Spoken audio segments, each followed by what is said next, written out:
Республикалык бюджеттен курулуш иштерине 1,202 миллион сом акча каражаты каралган.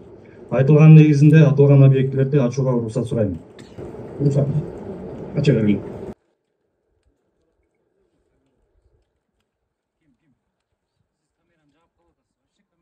Кара Кыргыз автономия облусунун 100 жылдыгын арата деңиз деңгээлинен 3100 метр бийиктикте жашаган Алай районунун Памиралай айыл аймагындагы Талдуу суу айылында заманбап спорт комплекси ачылды. Ачылыш аземине өлкө башчы Садыр Жапаров онлайн катышып пайдаланууга берилди.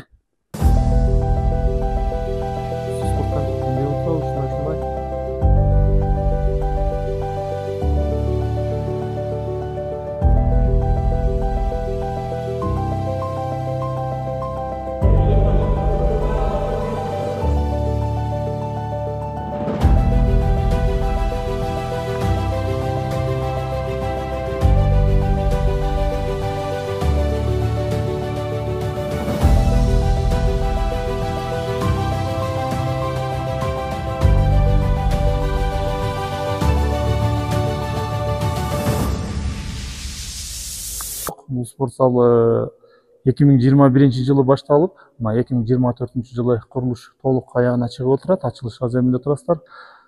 Спорт залдын ичинде камтылган борцовский залы бар, бул күрөш залы. Андан кийин аялдарыбыз үчүн жана калоочулар үчүн фитнес залы бар. Бул санузел бар, душ бар, баардыгы камтылган заманбап спорт зал. Негизинен бул айылда дагы мурда спорт зал жок болгон.